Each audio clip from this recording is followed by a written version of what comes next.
వీళ్ళు ఆడిపోయి చూసుకొని వచ్చి మేము చేసినాం, మేధావులు పెట్టినాం, అది పెట్టాం, ఇది పెట్టాం అని చెప్తారు. అక్కడ చేసిన చూడు శ్రీకాకుళంలో ఉద్యానానికి సంబంధించి ఏం మాట్లాడుతున్నారు సార్? అక్కడ మోహన్ రెడ్డి గారు జగన్మోహన్ అది కాదు సార్, ఇప్పుడు వరకు ఏ సమస్య పరిష్కారం కాలేదు.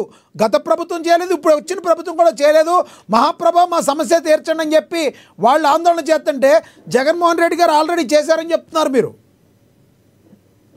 ఇప్పుడు సముద్ర తీర ప్రాంతంలో ఎప్పుడూ అది కోతలకు గురి అవుతానే ఉంటుంది. మీకు తెలిసినో లేదో నాకు తెలుసు, నేను చూసిన ఏరియా. నేను మా పిఠాపురం ఆ ప్రాంతానికి మొన్న కూడా పోయి వచ్చినాను, కావాలంటే ఫోటోలు కూడా పెడతా.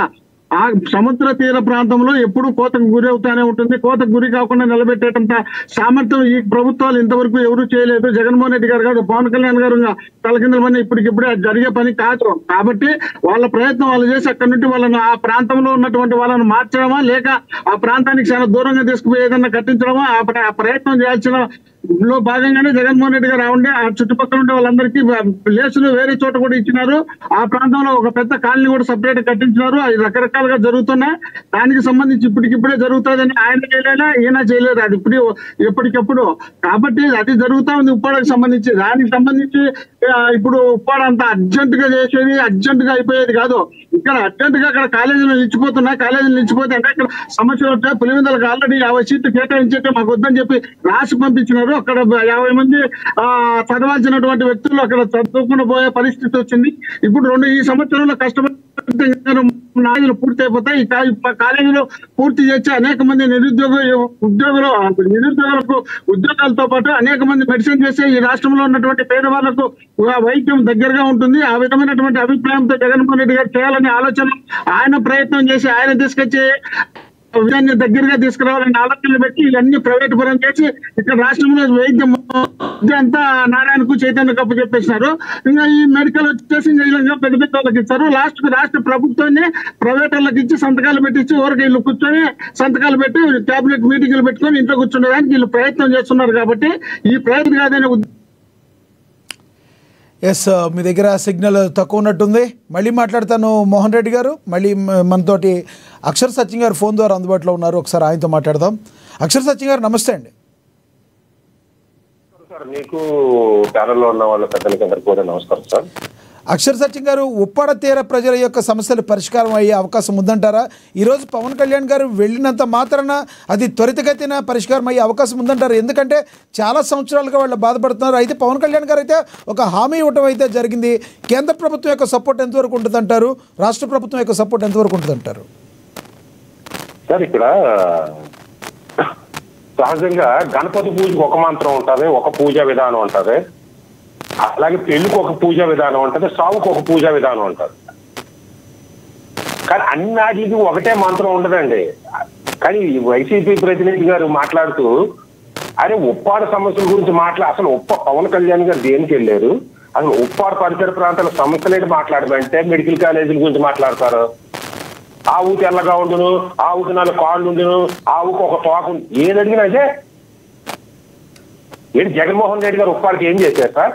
లేదా సముద్రం కోతను ఎవరో సార్, నాకు రీసౌండ్ వస్తుంది సార్. మాకు బాగానే వినబడుతుంది, ప్లీజ్ కంటిన్యూ చేయండి మీరు. ఓకే, జగన్మోహన్ రెడ్డి గారు కూడా ఎవరో ఏం చేయలేరు అన్నప్పుడు మరి వర్షాలు వస్తే వాళ్ళు పవన్ కళ్యాణ్ గారి మీద ఎందుకు ట్రోల్ చేశారండి? పవన్ కళ్యాణ్ నిద్రపోతున్నాడా? వైసీపీ వాళ్ళు ఎందుకు ట్రోల్ చేశారు? మరి మీకు తెలియదు ఆ రోజున పవన్ కళ్యాణ్ మీద ట్రోల్ చేసినప్పుడు సముద్రం కోత కోసేస్తుంది, పవన్ కళ్యాణ్ ఏం చేయట్లేదని? అరే మా రాజశేఖర రెడ్డి చేయలేకపోయాడు, మా నీలం సంజీవ్ రెడ్డి గారు చేయలేకపోయారు, మా కోట్ల విజయభాస్కర్ రెడ్డి గారు చేయలేకపోయారు, మా జగన్మోహన్ రెడ్డి గారు చేయలేకపోయారు, మా మిత్రుడు చంద్రబాబు నాయుడు గారు చేయలేకపోయారు, మా మిత్రుడు ఎన్టీ రామారావు గారు చేయలేకపోలేదు, నోడలేదే, ఊరుకోలేదే సార్. అక్కడ సమస్య ఏంటంటే ఒకటే సముద్రం కోత.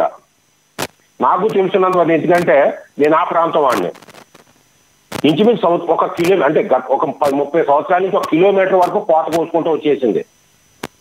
దాన్ని ఎలా కంట్రోల్ చేయాలి? ఒక ముంబై టైప్ లో గోడ కట్టాలి. గోడ కట్టాలంటే కేంద్ర ప్రభుత్వం సపోర్ట్ ఉండాలి. కొన్ని 100 కోట్లు అవుతుంది. దానికోసం అప్రూవల్స్ తీసుకునే స్టేజ్ లో ఉన్నారు. ఆల్రెడీ అప్రూవల్స్ వచ్చినాయి అంటున్నారు. 2-3 నెలల్లో స్టార్ట్ చేస్తారు కూడా వర్క్. ఆ విషయంలో పవన్ కళ్యాణ్ వాళ్ళే సాధ్యతలు వర్క్ కంప్లీట్ అవుతాయి. దానికి ఆ ప్రాంతంలోనే ప్రజలంతా రుణపడి ఉన్నారు. మరొక సమస్య అంటే ఏంటంటే సార్, అక్కడ ఇప్పుడు ఆ దక్కన్ ఫార్మా అని అద్దర్పేట తుని తాలూకా అద్దర్పేట దగ్గర పెట్టింది. కానీ లేదా తొండింగ్ మండలం పెరుమాలపురం దగ్గర పెట్టిన డివిస్ ఫార్మా వల్ల కానీ సముద్రం కలుషితం అయిపోతుంది. అలాగే ఈ జగన్మోహన్ రెడ్డి గారి చుట్టాల ఫ్యాక్టరీ అరవిందో కానీ ఎక్కడ ఉప్పాడికి దగ్గరలో ఈ మూడాట్ల వల్ల సముద్రంలోకి ఇలా వ్యర్థ జలం వదిలేయడం వల్ల సముద్రం కలుషితం అయిపోవడం వల్ల మా మత్స్యకారుల జీవితాలు చేపలు అయ్యి చచ్చిపోవడం వల్ల మా చిన్న భిన్నం అయిపోతున్నాయి. రెండో నెలలో మాకు తగిలి మా జీవితాలు పాడైపోతారు, మా బిడ్డల ఆరోగ్యం పాడైపోతారు, మా క్యాన్సర్ బాధ పడుతున్నాం అని అల్లరి చేస్తున్నారండి మధ్యన మళ్ళీని.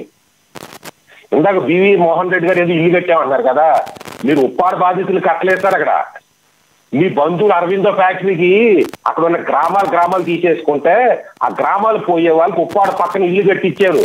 మీ బంధువుల ఫ్యాక్టరీలో అదే అరవిందో మీ బంధువులు.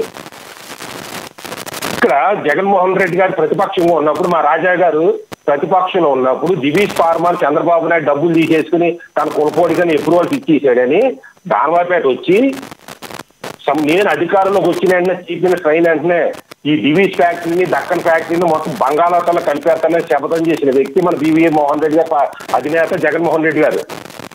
అధికారంలోకి వచ్చిందని ఏం చేశారంటే సార్, ఇదే డివిస్ కి అదే దక్కన్కి అప్రూవల్స్ ఇచ్చి ఈ రెండు చేసిన పొల్యూషన్ సరిపోదని మూడోది అరవిందో తీసుకొచ్చారు సార్.